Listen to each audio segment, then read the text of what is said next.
enam tie ni mu no boy magi medwa ye duru ha se tu dia na ye nsem akese nko a se wo pe nsem no kore no atie ana wo pa asem papa I wa Ashanti mem Ghana mem be bia wiase be bia atie dia hwe Ashanti Prime TV ehon no kore no ewo me see Ashanti Prime TV so pe o tie news pa ana wo pe be bia asem ma ye ka no unko busu obi na pe no kore wo mu a hwe Ashanti Prime TV no kore no ahanko ana wo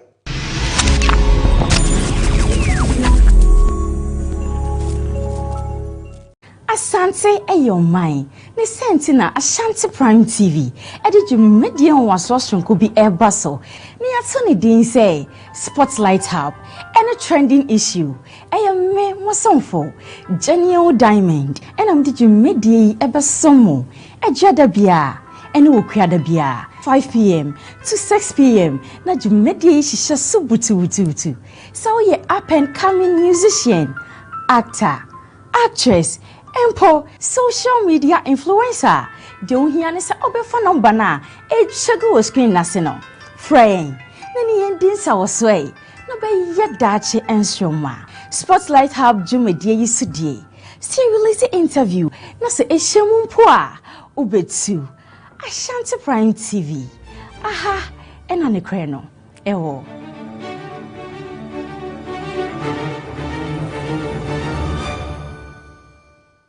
Ebusian for me the Queen Amadi Miss Culture Global 2025.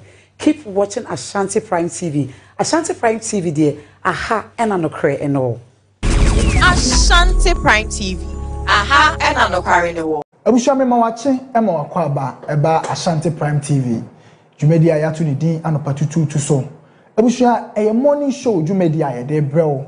Aha ne yeka Ghana nsem yeka amayosem yeka school sem yeka akwani ebedie ho nsem yekomra hye bedwam yekwa akwantempon ho nsem so yeka yaresabia ho nsem aha ne yeka Ghana ho nsem yina no krewom dia no krenim bebi antro ne da ye the evidence any fact ebe kama bom aya analysis ama wa obeti ase aha Ashanti Prime TV Jumedia ya to ne dia no patutu abusha me na me di Jumedia ho chia me ye fa me Sam ba Ike Jebre neti anopatututu abra no pa nonum ekosi se nondu ebebo no morning show sonko Ghana ina etie anopatututu abusanfo aha Ashanti Prime TV na wonim se ye ka se Ashanti Prime TV dia na che se aha na no kre no ewo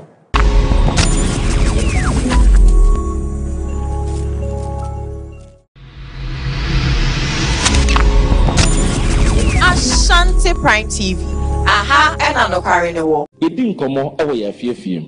Nkwankwan ni ase. Ye dem ene empo yesukum. San komodie we ne yede ba TV so. Na ya ba bedi nkomo. Twhwe we any direction bia. Eye nkomo na yedi. Eye asem ana ye ka. Ye ekoso ewo abrabom. Ebe kan politics kakra, ebe kan religion kakra, ebe kan entertainment kakra. Any dia akanyina e wo se ye.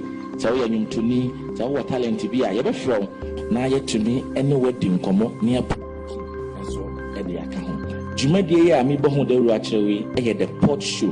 The pot show a social discussion a ba behwe near ya tackle societal problems challenges nipa ewo masitinem. Pot show is a public discussion space of social challenges, a platform that gives voices to everyone. I mean everyone, right? Na yendi ani din komo na sa session bi a matino din wachiku ho no eho mebusa won sama wani na so se mebusa eho ana be suppose eho ana be kire se wachiku ho enti kame ho na hwe me solo base na yendi jumadi we efia da bia 5 p.m. Ashanti Prime TV. Ashanti Prime TV. Aha na nakware no wo the post show me no mi no nkomodi that's Ashanti Prime TV soon small figure in the building. So Padrimuniansa TV station will share football on a man and one Ashanti Prime TV. Watch, don't sleep, don't be quiet, go and watch. You will feel good. I love you so much. Soon small figure, Ghana of Ashanti Prime TV. Aha and anokare ne wo. Action. Action media. Audition. Yeah, audition can see me. our Archim Media. Ye de series. Kaseɛbɔ. Obi amfa ne hunyim. We penyino we akwadao. Emrantie ne maba ni nyina. Ye hia obi bia. Archim Media. Ye series kɛseɛ. Ade abegu Ashanti TV so. Obi amfa ne hunyim. Boy mi gina mu bi. Obi amfa ne hunyim. Frɛ number na ye twa agu afie no. Me say frɛ number no. Frɛ number no. Thank you. Ashanti Prime TV. Aha, and anokware ne wo.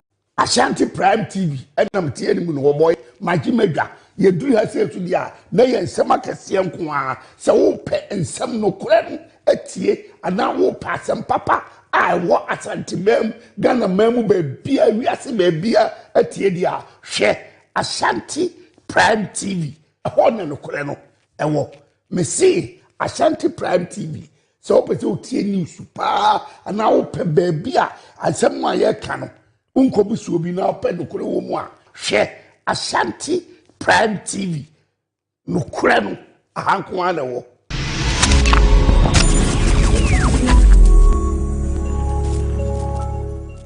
Asante your mind. Ni senti na Ashanti Prime TV. Edi dwumedie waso sonko bi eba so. Ni ato ni din say Spotlight Hub. Any trending issue. Me wasonfo. Genial Diamond. Enam di dwumedie eba somo. Ejada bia. Eni wokuada bia. 5 p.m. to 6 p.m. Na dwumedie shisha so butu. So ye up and coming musician, actor, actress, Empo social media influencer. De ohia ne se obefa number na.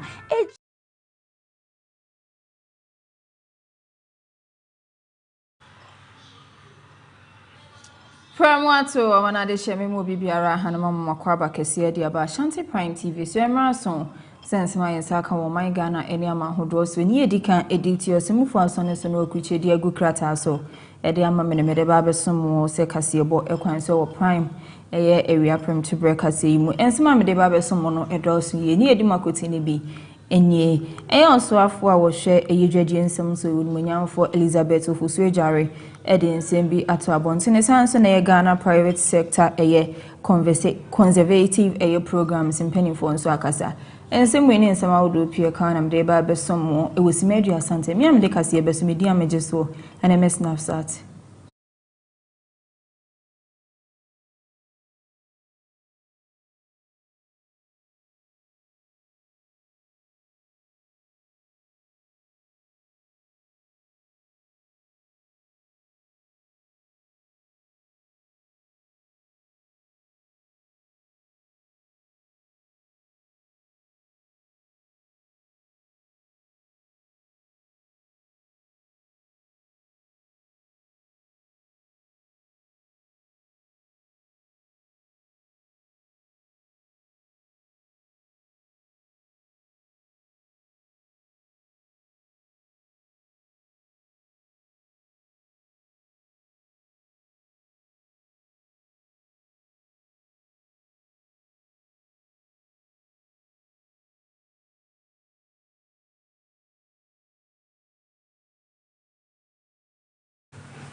Afejibre na ye monsem no musuko ene eye national coordinator edema responsible eye cooperative eye mining eyun munyamfo amama usi ene wakasa edi ato abontene se bro mu di omani ekopie mu ewo African eye yidaba eye conference jumedi mpenifo hyehye ye edi to abontene se obehwe no waye nkyerɛkyerɛ edi ma de hye kwan obefa so obetu fo magudie ewo kwan pa so na no anam sembo no munyamfo eye amama usi kasa edi ato abontene se eye jumedie ya eye bibire mama na ma hodo mpanifo hyehye ye na ya ade a ebebo man Ghana de hyi peasants wo ba obekire mabunu ne kwan obefa so a obetu eye fomagudie ewo kwan pa so se de be ya ona etu fomagudie de sense ase kwaye na afensu wensu an wahye na wajai.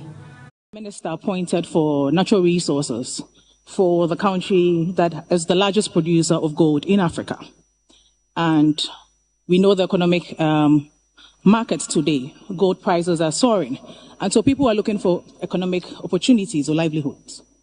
And so everybody wants to get into this space. Yet, they are living in its wake devastation, destruction of forest reserves, pollution of water bodies, what do you do? This is the solution that government came up with, the Responsible Cooperative and Skills Mining Development Program. Now, the essence of this program is to put together people in local communities that are mineralized, who are interested in mining, basically register them as a cooperative and provide them with license to be able to do the mining responsibly and sustainably, because that is what they want to do and because it is the right thing to do. On the other hand, we also realized that one of the tension points with local communities and large-scale mining companies is where the people in the local communities feel they're impoverished because they see all the mineral wealth going out of their communities and they have very little to show for within their communities. So what we had come up with, the solution that government had come up with, is two streams. One, in areas where we have large-scale mining companies, what we are asking the large-scale mining companies to do is to shed off portions of their concessions for us to be able to give to the local communities to do their own mining, but within the framework that government has provided. Then the other hand, where we don't necessarily have these large-scale mining companies, we are able to provide them with shared processing facilities, also investing in geological investigation and exploration that allows them, again, still be able to do the mining responsibly and sustainably. So basically, that is the essence of the program that the government has come up with. And it is guided by a robust legal framework. This is a program that has been approved by the Cabinet of Ghana.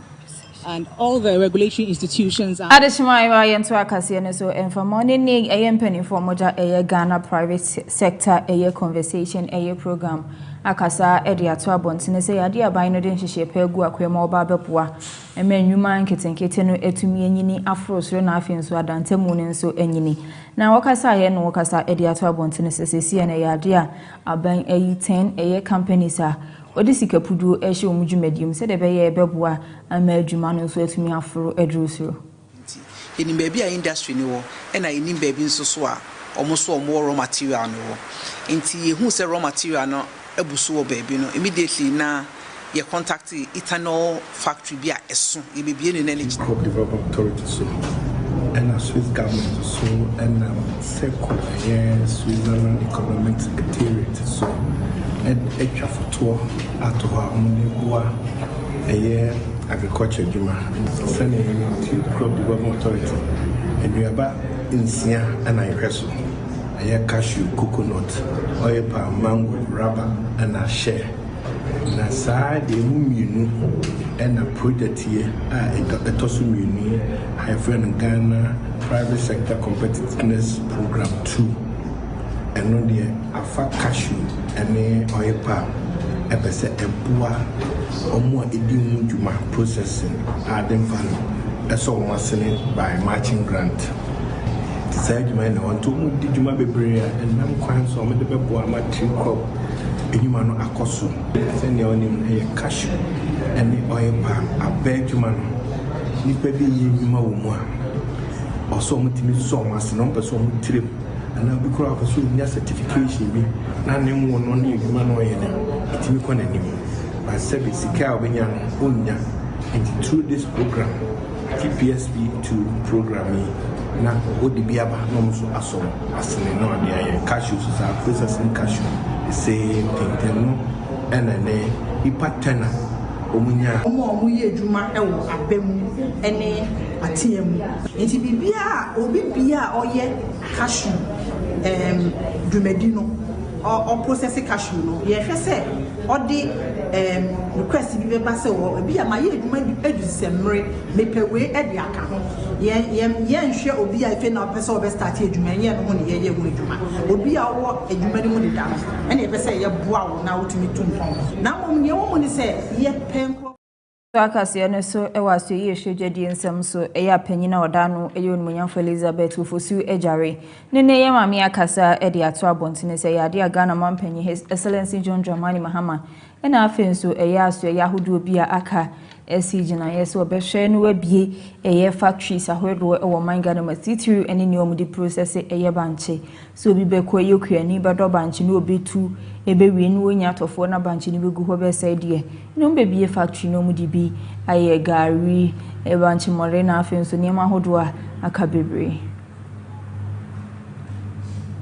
ye hwe kwan be fa so de value akan kokoo no ne ya process wa heya saa so na ye banche no ye hwe kwan be fa so a ye be process banche no wa heya into cassava dough into gari into ethanol, just to mention a few. Therefore ye nema aka banche na ye do no yanto ama nema nyina sai ende bayere so sa ende omu beto banche na maye mpanyifo na omu ba so omu beto banche na maye no yeda omu ase yeda jomahama ase I am Minister of Trade for ye do mo ase say mo na omu de ba bebo agbobu aye no ye do mo ase omu nto ase sa nko se de ba ya ye bench na na say no ba ye no enka wa awura mu dwane nya enti mentu banch no enti ya to banch say ya oya hu omo a omu beto ama ye say nya sika nya den fa ndo banch no nti ye sra omo se omo boaye no muntu na yesu ya nya sika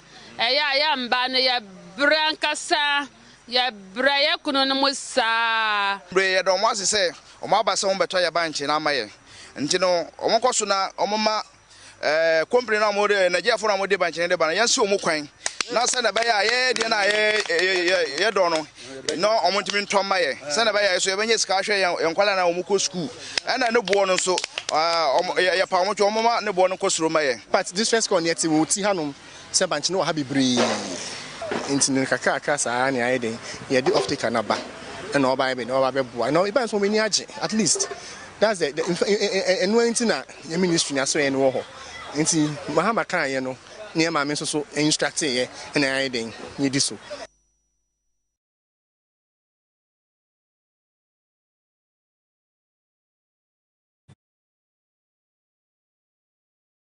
so NDC amanyuku nei eye general chairman edema NDC amanyuku no eyon monyamfo Johnson Asiedu enketi ene ne wakasa edi ato abontene so besere eye NDC amanyuku ne mabunu nyina so bi enya agotre no munyina enka emom enya kro esanse sentitimu eba na afe 2028 abato no mu be den dia NDC amanyuku ne so nyina akwa akomatu oyam no ye kro de ebeboa ama otumi ato a wo mamu so Papa afiba ko adwuma yi a waye o namba bia wo mo a enka ye party ho kura se aban papa aba na dia ya ta tene se ya ne ye party mu fo no abontin so fo ka se aban papa aba na ye party fo na mo na mo ko fa aban papa no ba mo nye so ne se ye nhu hwe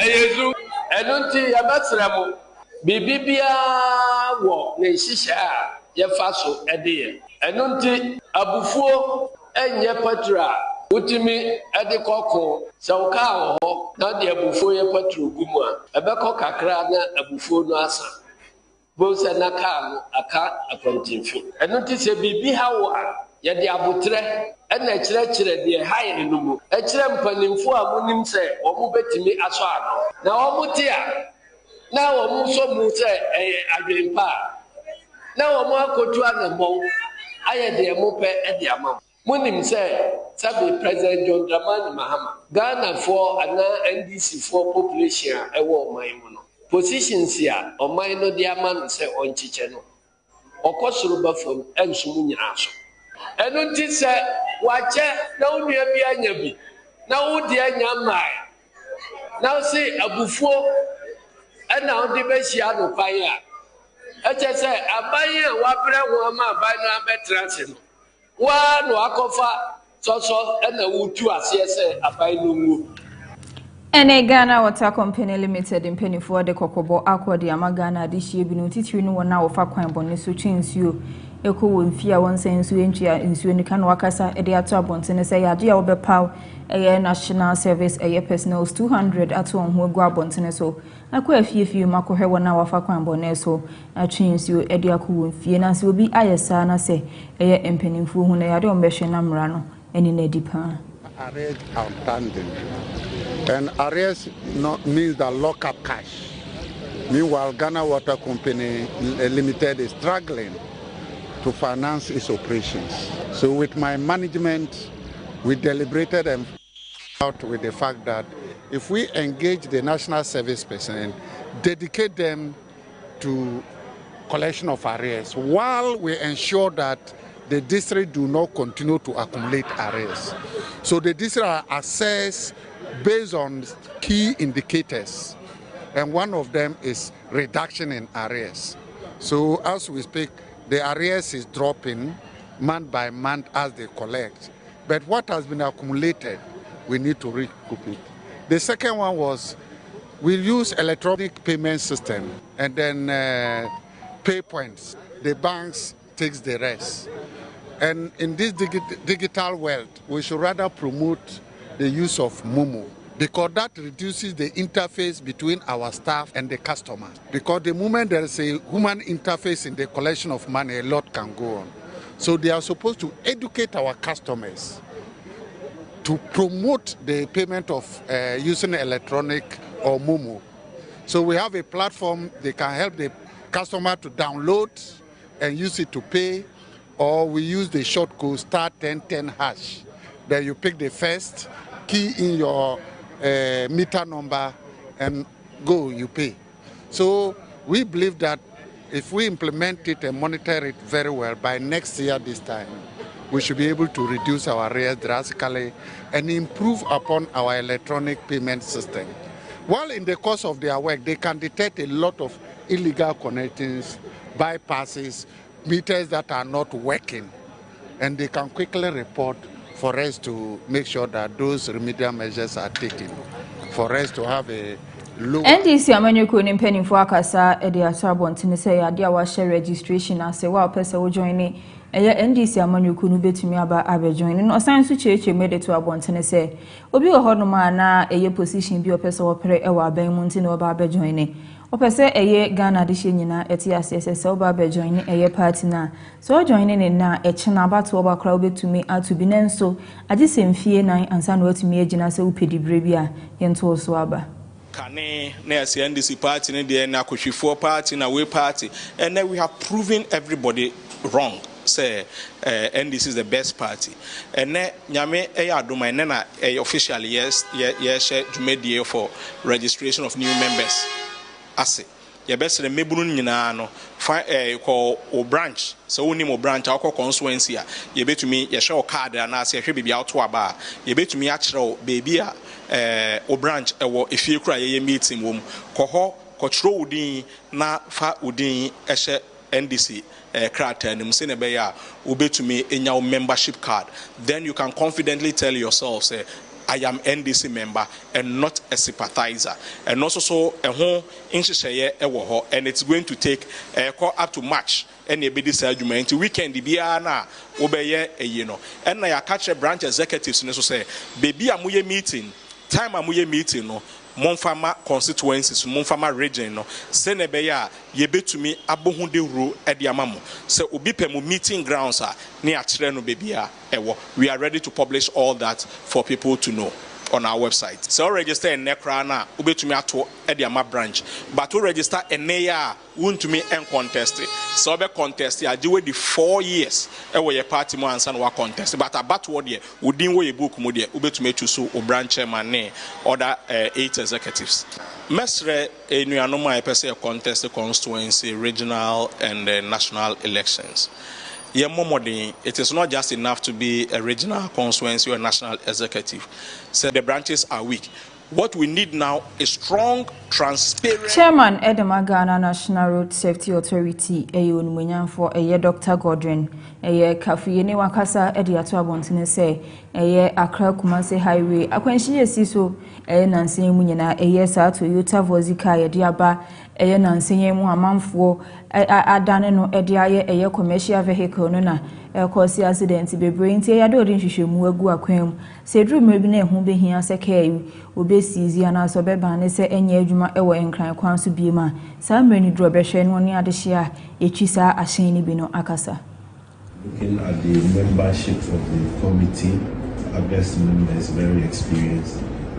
I have no doubt that within the stipulated time, we will be able to unearth all the issues surrounding the Voxy bill. As you mentioned, the recommendations should be evidence-based, and I am very certain that we will be able to produce a report that will help the country. We consider this a national duty. And indeed, it's not only Ghana that uses the Voxy vehicle en masse. It's widespread in Africa. So I'm sure our report will also be useful to the rest of Africa and also be useful to the manufacturer. To the rest of Africa and also be useful to the manufacturer as well. So thank you very much. Nyame aduma eye match bosumi ede yanim ya na ya wasu east abato mpesua so mo de ba election no ebe so so enu nanam so amo opinion eye Mohammed eye Umaru eye Sanda akasa ede ato abontene so no so ugina se yento ne so aba no mpre eye mrahye bidwafie dibre e wa ya wasu east abato mpesua so no no giye onka amanyoku obi aho ugina se ankrankre. The community that called for my standing to come and stand for them as an independent candidate because of what happened recently at the primaries. What happened recently at the primaries, everybody know what happened. So I think the community also says if some people can be bribed to choose a candidate, they will also make their decision to choose a correct candidate. They already know that I have interest to contest this very election, but I told them point blankly that I don't have any money to go and pay, even for the form. Not much more for the delegates. So that is why the community also says so. Then we are the decision makers, so we're going to make you our candidate. So we make sure that we will vote for you massively to go to Parliament. That is why you see me today picking my number as number 4 on the ballot paper. Okay. I'm going to Parliament. I'm the winner. I'm going to win because Ayawaso has 4 corners, and all the corners in Ayawaso East, we captured the corners. The youth that Ekwefo bi no mo enkan pompini mantemu ayoyo chere omadesre de ato lands commission enimo ha nyina ne se eye weja eye irrigation site no ade awate no inframum sa aban no eba beton eye biaye ediama eye private company bi na omo use eye sa asase no no mayo ye chere ede ato abontin so besre se eye mpanimfu a ewo lands commission enhwe no mbe chere nsemu emfa nchero mu se ni awate wo inframum na no kra na se enye no kra na our land omo register a sanse no ema de akwa fere akwa abontin omo issue certificate mo into 2019 and say anya ni mre so na man to school ama one more this title way so ya ni so otie kan ye be sere no na oye very intervene my na omo sa title no no more responsible for sa title no omo whole omo responsible say man go school efumudwuma ya na ye wa eno na de hwe ya ba me wo masses efumudwuma ya na me ya me de hwe wo mo eno na mo go school danga to fi omo ba omo tatanya omo dimrika gidi me se me wefu na me do a omo dimma edi ye joba be sia na be dimrika wefu gidi makobo na ma sole na ma bo na ma sole kofu bi ewo na commission ho no ma oburi beka se road elements ni pe bi omo dan omo diabro bi omo pa koti kwan so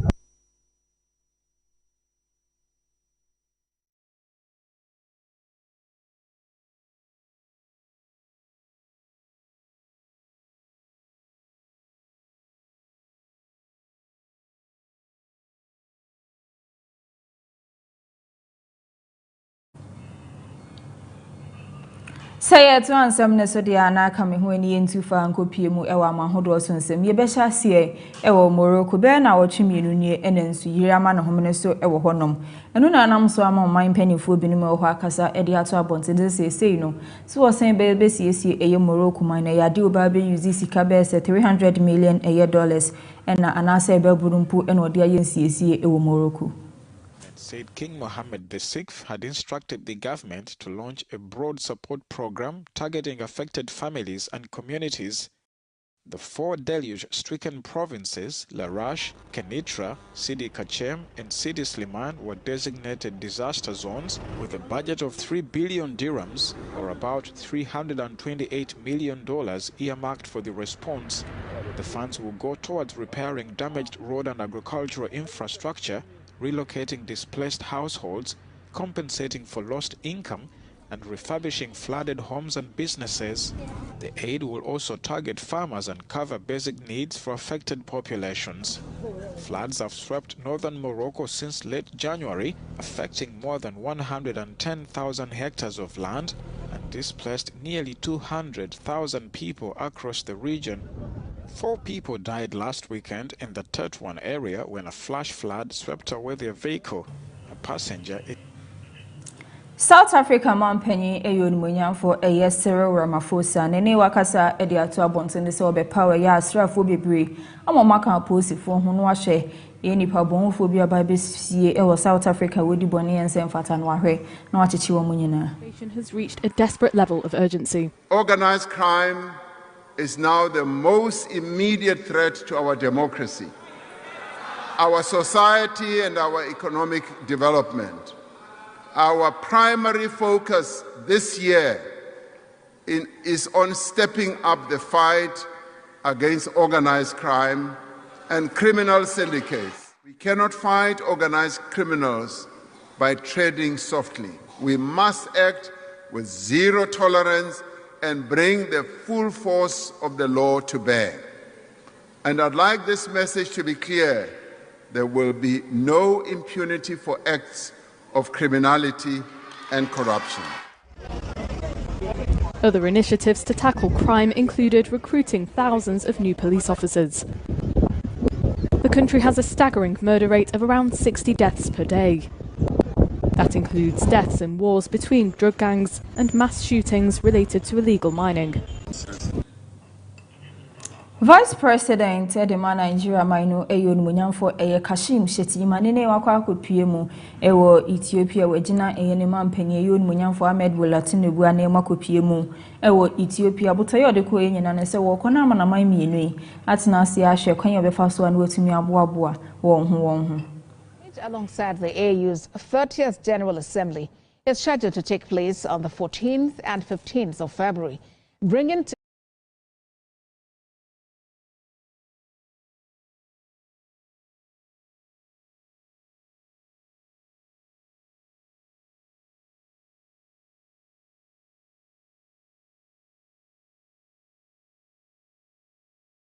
Alongside the AU's 30th General Assembly is scheduled to take place on the 14th and 15th of February, bringing together African leaders to deliberate on key issues affecting the continent. The Vice President touched down at the Bole International Airport in Addis Ababa, where he was received by top Ethiopian officials. Discussions are expected to center on improving water access, sanitation systems, and broader development goals across the continent. The Regional Partnership for Democracy is supposed to help countries strengthen their democratic institutions and also to sensitize the youthful population of Africa that are not familiar with life under a system other than democratic governments. So they look back sometimes romantically with nostalgia that they don't know about military rule, about dictatorships, and it's important for us to implement programs that will make them understand, and also for countries to implement the type of democracy. Kaseɛbɔ benya bi ahwɛ ewa abɛfo ntenten fidie so Facebook Ashanti Prime TV, YouTube Ashanti Prime TV na TikTok and say Ashanti Prime TV hwɛ no comment wa like no wa share de amaye nsema me de beso mo simedu Asantem ewie na edoso ni edi makuti ne bi eniye Ghana Water Company mpanimfoɔ akasa sɛ wɔyɛ no wapa National Service Personnel be 200 no ate wɔn ho agu abɔntene so sanso na akuafo bi ne mɔmo wɔ enkran pumpuni mantamu wɔyɛ kyerɛ de ɔma de srɛdeɛ eto Lands Commission anim ensem we ne nsema wodo pie kanam de besomo Kaseɛbɔ kwan so ansa na mesɔre so no na enne media woda passion ko ɛkɔ Ediama Elder David so who se miss na sat ma pomata de bia hweme efeti rewa na papa we ensa no elder ne wa woda mesre oba de ensure edema Onyankopɔn enyumfra domu enkwa domu ni obesre biirade emfa ema happy birthday Elder David Nyankopɔn ensure wo bebre sanso ena menuaba ahofefo a woda so Amponsa Benedicta ene wa woda we efri Kingsley ehonom Ose onua eneye wa woda Nyankopɔn ensure wontutu anamo ensisi yenu nyumfra domu emfa nko adomu Nyankopɔn ensure obi biara nso wodi na woda ene ahanom se ena brebe makwan am ye de prime ewia Premotobre Kaseɛ no asie mi ameje pene e bekenkan Kaseɛ ma medi ameje so ene miss now start makra obia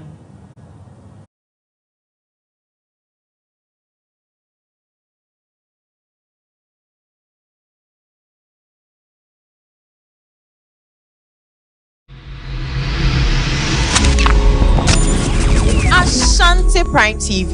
Aha, and no carry the wall. Ashanti Prime TV. And I'm telling you, no boy, my Jimaga. You do have say to the nay and some Cassian Kwa. So pet and some no credit at ye, and now will pass some papa. I want Ashanti mem, Ghana mem be a reassy baby at ye, share Ashanti Prime TV. A horn no creno. And what? Me see Ashanti Prime TV. So, but you news super and now Ashanti Prime TV.